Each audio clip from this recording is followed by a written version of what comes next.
Nakasanayan na ni Aling Martha ang pagpunta sa kanilang taniman sa San Pablo City, Laguna. Pero nang magsimula ang matinding init nitong taon, pinili ni Aling Martha na tuwing hapon na lamang pumunta sa kanilang taniman. Tapusin mo na lang yan. Tulungan na lang po kita dyan. Ako na lang muna pupunta doon. Sa pagpapatuloy ng investigasyon ng San Pablo City Police, April 28, 2024, alas 5 ng hapon. Oh, sige. Oh, kayo nang bahala dito, ha? Ingat, Mi. Oh, Lumabas ng bahay ang biktimang si Aling Martha. Sa kuha ng CCTV footage na ito, 5:01 PM, makikita ang paglabas ng gate ni Aling Martha at lumakad pakanan.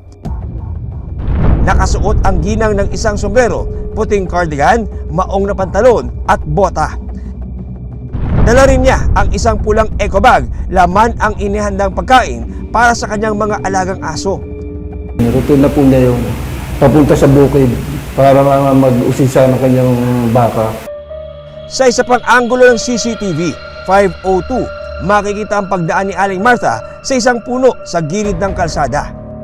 Ayon po sa informasyon ko, bago po dumaan yung babae na yun po daw ay nanonood ng ball.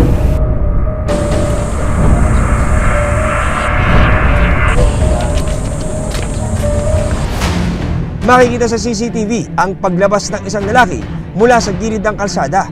Walang damit pang itaas, hawak ang kanyang cellphone at sinundan si Aling Martha.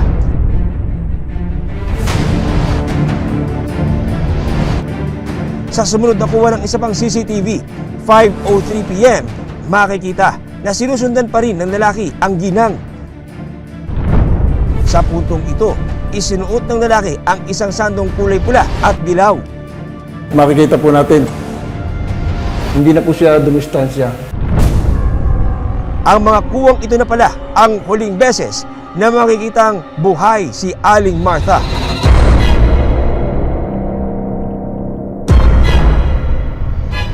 Ito po yung lugar na kung saan po natin yung testigo po, dito po sila nakatambay po ng araw nung mangyari po yung nung makarinig po sila ng ingay doon po sa looban po, ma'am.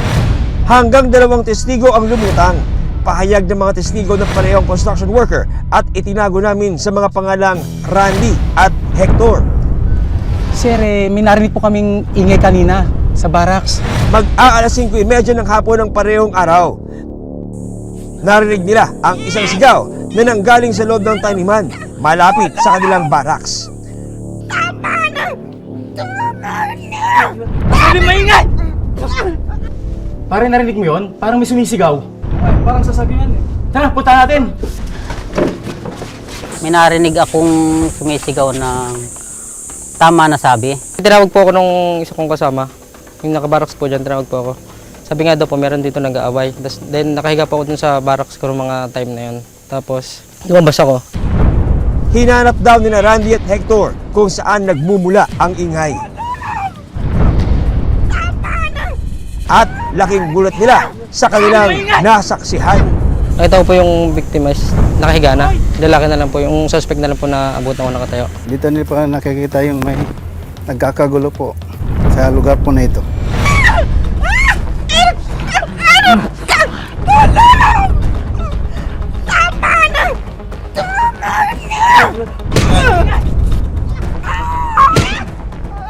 Nakita ko po na may sinusuntok na nakatalikod. Tinitigan niya, nagkatitigan sila. Nung pagtingin niya sa akin, dapat sa matinong tao kung makakita ka ng ibang tao, gumagawa ka ng ganong krimen, siyempre tatakas ka na eh. Wala, umupo lang siya, tapos din ginawa niya na ulit yung ano niya. Tapos bigla na lang siyang naghubo na uli ng pambaba na damit. Tapos umupo ulit sa babae. Agad tumawag si Randy at Hector ng security guard at barangay. Sa pagpapatuloy ng investigasyon ng mga pulis, isa pang testigo ang lumutang. Ayon kay Tonyo, 26 taong gulang, residente sa parehong lugar. Bandang alas 6 ng gabi noong April 28, 2024, matapos magpastol ng kanyang alagang hayop, nakasalubong niya ang isang lalaking nakahubad ng damit, pang itaas, pawis na pawis at tila balisa. Ano nangyari sa'yo? Saan ka pa galing? Tinanong ko naman mo siya, "Oy, pre, saan ka galing?" Wala, dyan lang. Sagot naman mo sa akin, "Dito lang sa may manggahan." Bakit parang may dugo ka? Galing daw siyang manggahan. Hindi ko lang alam kung saan manggahan eh. May manggahan din kasi dyan eh. Ang lalaking tinutukoy ni Tonyo, isang 16 taong gulang na residente sa kanilang lugar. Itinago namin siya sa pangalang Makoy. Walang sinayang na panahon ang mga otoridad. Kasama ang 3 witness, agad hinanap ng mga pulis si Makoy. Andito po ba nakatira si Makoy? Sir, ano pong meron? Sir, yung lalaki nakita namin sa sagingan. Ay, sandali sir, bakit? Anong ginawa ng anak ko? Na importante lang, kailangan ho namin siya makausap. Sandali lang po, hintayin muna po natin yung mister ko. Sige na po. Sige na po. Positibong kinilala ni Randy at Hector ang suspect. Anong ginawa mo? Anak, anong ginawa mo? Ako magsalita ka. Sa presinto na lang kayo magpaliwanag. Sige na. Tinuro nga na positive na yun na nga po. Kaya doon natin hinuli yung suspect. Yan ba yung babae, ma'am? Siya ba? Ha? Siya ba gumawa nito sa mami ko? Sana po. Siya ba? Sa istasyon yan lang. Gusto ko siyang saktan, gusto ko siyang murahin. Parang anong reason mo? Anong rason mo? Mabula ka sa kulungan! Dinuro ko siya, sabi ko, sisiguraduhin ko hindi ka makakalabas ng kulungan. Ayon sa San Pablo City Police, umamin si Alice Makoy sa kanyang nagawang krimen. Lumalabas na bago sinundan ni Makoy ang ginang, galing ang binatilyo sa isang inuman. Cut mo na, pala. Lasingan na natin eh. Manakataaya eh. Atan! Suko na? Ay, paliubos oh. Binanggit niya nga na ang kanilang nainom ay 6 liters na lambanog. Nang makauwi, dito na nakita ni Makoy si Aling Martha. Sinundan nito ang ginang hanggang sa taniman.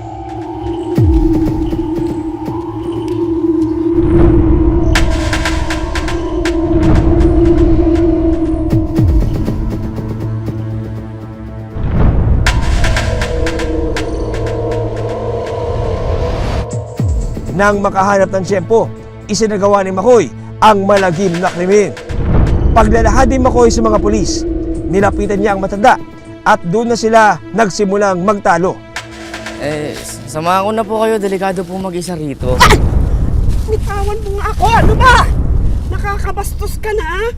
Paka-arte nyo. Dapat nga magpasalamat kayo kasi pinapansin ko kayo kahit matanda kayo eh. Ay! Ano ba? Bastos ka! Ano ba? Ano problema mo? Lasing ka bata, umuwi ka na! Bata? Nakapatigil ko ng bata, ha?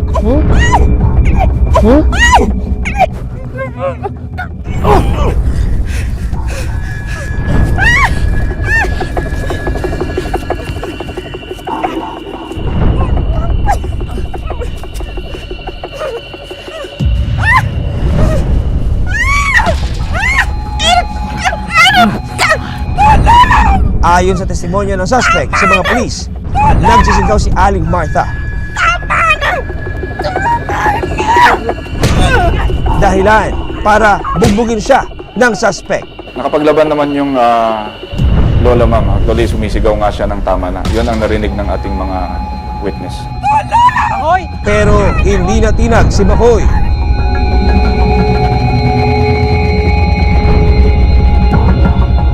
Nang mapansing hindi na humihinga ang matanda, dito na tuluyang hinalay ni Makoy ang kanyang biktima ayon sa investigasyon ng mga polis. Matapos ito, hinatak at kinaladkad daw ng suspect ang katawan ng ginang pababa sa isang bangin sa loob pa rin ng taniman para itago. Nung nakita niya na parang may nakakita sa kanila, yung witness, at umalis na yung mga witness, doon niya siguro minadaling itinago yung ginang.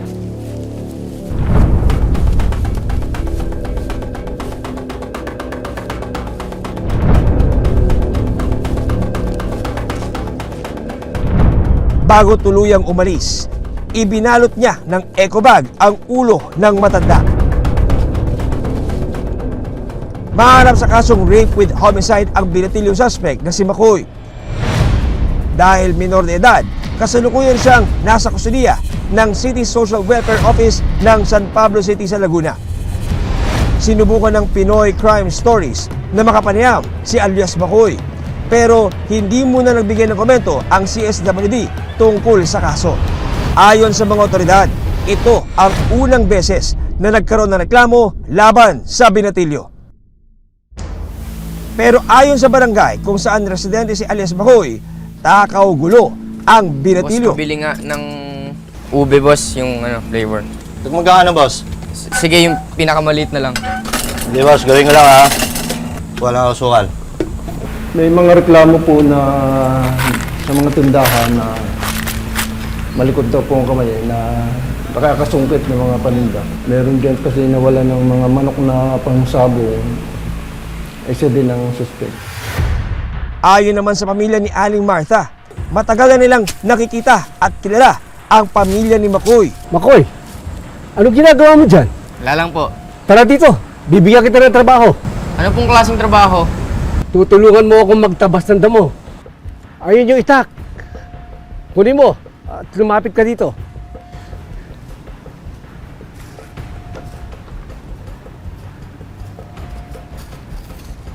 Yan. O ito 100. Tulungan mo akong magtabas ng damo. Simulan mo dito. Okay po. Nung maliit na yan, pinalinis ko, sabi ko, bibigyan kita 100. Hindi na bumalik. Sabi ko, ibang klase yung kwento, hindi ito masinop na worker. Nangunguha rin daw ito ng mga prutas nang hindi nagpapaalam sa mag-asawa. Sino may sabi sa'yo pwede ka kumuha dyan? Makoy naman. Pwede naman magpaalam. Napasensya na po. Akala ko po kasi Hindi, sige na. Iuwi mo na yan. Pero sa susunod, magpapaalam ka ha? Sa kabila nito, naging mabuti si Aling Martha sa binatilyo. Hanggang ngayon, puno pa rin ng tanong ang pamilya sa kung paano nagawa ng suspect na patayin ang kanilang butihing ina. Ano yung motive niya? Alam niyang matanda na. Sobrang daming tanong na, high ka ba? Adik ka ba? O, ano yung mga ganun? Parang, of all people, bakit si mami pa yung binuntutan mo? Pangako nila sa ina, lalaban sila para makamit ang hustisya. Tulungan niya kami mahanap yung justice niya. Tapos syempre sorry kasi hindi namin ina-expect na ganito yung mangyayari sa kanya. At syempre thank you dahil iba yung love niya is talagang love na love siya ng mga tao. Hanggang sa susunod na Sabado para sa patuloy na pagtuklas ng katotohanan at paghahanap ng katarungan. Ako po si John Consulta para sa Pinoy Crime Stories.